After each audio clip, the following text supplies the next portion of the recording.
সুজলাং সুফলাং শস্য শ্যামলাং মাতরম বন্দে ভারত মাতরম। ভারত মাতা কি জয়, জয় হিন্দ।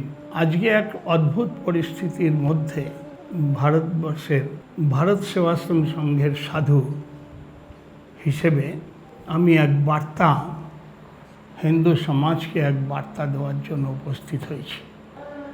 আপনারা জানেন ভারত সেবাশ্রম সংঘ এক সেবামূলক হিন্দু সংস্থা।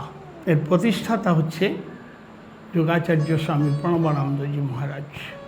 আর প্রণবানন্দজি মহারাজের আবির্ভাব হয়েছিল সোপার মাই নলেজ গোস, যতদূর আমার জ্ঞান বুদ্ধি ওনাকে বুঝতে পেরেছি, ওনার উদ্দেশ্য ছিল ধর্মভিত্তিক হিন্দু রাষ্ট্র গঠন। ধর্মের ভিত্তিতে। সেই ধর্মটা কি? সেই ধর্মটা কেবলমাত্র মন্দিরে ঘণ্টা বাজানো নয়, তিলক ফোঁটা চন্দন দেওয়া নয়। ধর্ম, রিলিজিয়নটা আলাদা, রিলিজিয়নের কথা আমি বলছি না, ধর্মের কথা বলছি। ধর্মের কোনো ইংরেজি হয় না। ধর্ম হচ্ছে মানুষের আচরণ। সেই আচরণটা কি না? ত্যাগ, সংযম, সত্য, ব্রহ্মচর্য।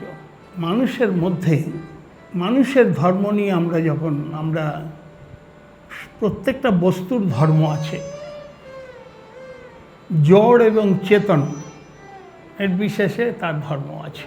সেই ধর্মটা আমি আজকে একটু আপনাদের জানাই। ধর্ম হচ্ছে, একটা সংজ্ঞা হচ্ছে ধারণা তিথি আহু।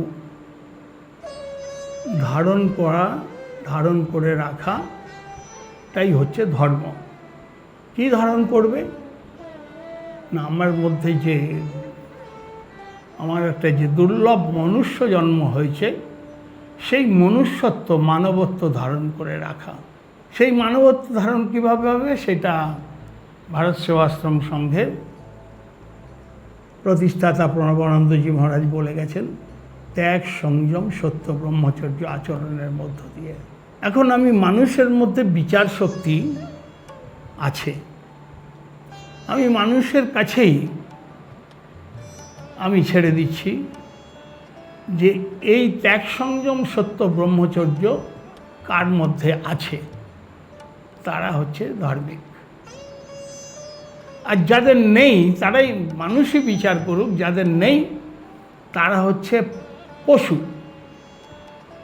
ত্যাগ, সংযম, সত্য, সত্য ব্রহ্মচর্য যদি ধর্ম হয়, তো এই ধর্মহীন যারা, ধর্মেন হীনা পশুভি সমানা, তারা পশুর এই পাশবিক আচরণ যারা করছে আজকের দিনে, যারা ত্যাগ, সংযম, সত্য, ব্রহ্মচর্য, অহিংসা এসব পালন করতে পারছেন না, তারা হচ্ছে পশুর সমান।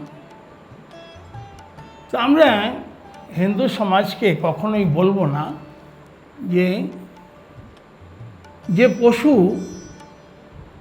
তোমার উপর অত্যাচার করতে আসছে, তার বিরুদ্ধে তুমি অস্ত্র ধারণ করো এবং তুমিও প্রতিহিংসা পরায়ণ হও। কারণ ভারতবর্ষ এখন একটা সাংবিধানিক সরকার রয়েছে, সেই সরকারের উপর চাপ সৃষ্টি করতে হবে যাতে এই অত্যাচার, এই অসাংবিধানিক কাজ যেগুলো হিংসা, আইনকে হাতে তুলে নেয়, এগুলো যাতে সরকার কঠোর পদক্ষেপে। আমরা দেখতে পাচ্ছি কিছুদিন ধরে বিনা প্ররোচনায় হিন্দুর উপর পাথর নিক্ষেপ হচ্ছে, নানান রকম অত্যাচার হচ্ছে। তা আমি হিন্দু সমাজকে কখনোই বলতে পারি না তোমরা পাল্টা পাথর নিক্ষেপ করো, কিন্তু আমি হিন্দু সমাজকে মহাজাগরণের মন্ত্রে জাগরিত করতে চাই। সেই জাগরণের মন্ত্র নিয়ে সাংবিধানিক সরকারের উপরে একত্রিত হয়ে, একতাবদ্ধ হয়ে চাপ সৃষ্টি করুক যে যারা পাথর, এমন কোনো আইন প্রণয়ন করো যারা পাথর বর্ষণ করবে, শুট অ্যাট সাইট অর্ডার দেওয়া দরকার। যারা ভারতের বিরুদ্ধে চক্রান্ত করছে, তোমরা পাকিস্তান বর্ডার থেকে যখন ইনফিল্ট্রেশন হচ্ছে, চক্রান্ত করতে আসছে আতঙ্কবাদীরা, তাদের শুট অ্যাট সাইট করছে। তো ভারতের মধ্যে থেকে যেসব বিঘটনকারী শক্তি ভারতকে বিঘটন করার চেষ্টা করছে, টুকরো টুকরো করার চেষ্টা করছে, তাদের বিরুদ্ধে কঠোর আইন প্রণয়ন হচ্ছে না এখনও। তারা হাইকোর্টে বা কোনো কোর্টে গিয়ে চাইলেই কিছুদিনের মধ্যে মুক্তি পেয়ে যাচ্ছে, জামিন পেয়ে যাচ্ছে, যাতে জামিনযোগ্য ধারা নয়, অজামিনযোগ্য একটা স্পেশাল ধারাতে তাদের বিরুদ্ধে আইন প্রয়োগ করা হয়। এই চাপ হিন্দু সমাজকেই আন্দোলনের মাধ্যমে স্বীকার করে দিতে হবে। অনেকেই প্রশ্ন করছে যে পশ্চিমবঙ্গে এই যে অত্যাচার হলো হিন্দুদের উপরে, অনেকেই প্রশ্ন করছে রাষ্ট্রপতি শাসনের কথা বলছে। আমি পলিটিক্যাল লোক নই, রাষ্ট্রপতি শাসন হবে কি না সে সম্বন্ধে আমি কোনো অভিমত ব্যক্ত করব না। পাবলিক যা চাইবে সরকার তা করতে বাধ্য হবে। সেখানকার পাবলিকের উপরে এই বিচারটা আমরা ছেড়ে দিচ্ছি। আমরা এসব কথার মধ্যে নেই, পলিটিক্যাল কথাবার্তার মধ্যে। কিন্তু একটা রাজধর্ম বলে কথা আছে।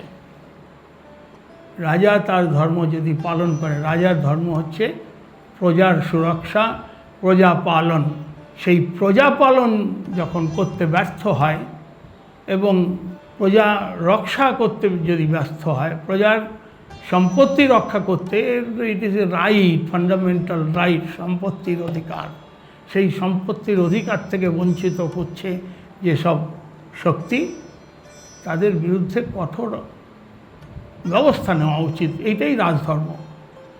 আজকে আমি একটা এর কথা বলছি না, কেবলমাত্র একটা সম্প্রদায় নিয়ে কথা বলছি না। যদি হিন্দু সম্প্রদায়ও কোনো এরকম হিংসার জন্য অবতারণা হয়, তাদের বিরুদ্ধে কঠোর আইন হোক যে শুট অ্যাট সাইড। যারা পাথর, হিন্দু সম্প্রদায় ইয়া অন্য সম্প্রদায়গুলো যদি অহেতুক হিংসা করে, পাথর বর্ষণ করে একে অপরের প্রতি, শুট অ্যাট সাইড অর্ডার দেওয়া উচিত। তাহলে এই আইন ব্যবস্থা কিছুদিনের মধ্যেই একদম শান্ত পরিবেশ, সুস্থ পরিবেশ তৈরি হবে। কথার দ্বারা হবে না, কারণ এদের মধ্যে পাশবিকতার বৃদ্ধি হয়েছে। এই পাশবিক ব্যবস্থা তো পশুর সঙ্গে যেরকম আচরণ করা উচিত, মানবেতর যেমন পাশবিক, এই যে যারা হিংসা পালন করছে তাদের বিরুদ্ধে কঠোর ব্যবস্থা নেওয়া উচিত সরকারের। কেননা সরকার হচ্ছে সাংবিধানিক, ভোটের দ্বারা নির্বাচিত। আমরা পলিটিক্স করি আর না করি, কিন্তু পাবলিক তো পলিটিক্স করে। তারা বিচার করবে যে কী করা উচিত সরকারের, কেন সরকারকে সমর্থন করব, কেন সরকারকে সমর্থন করব না। It is their duty.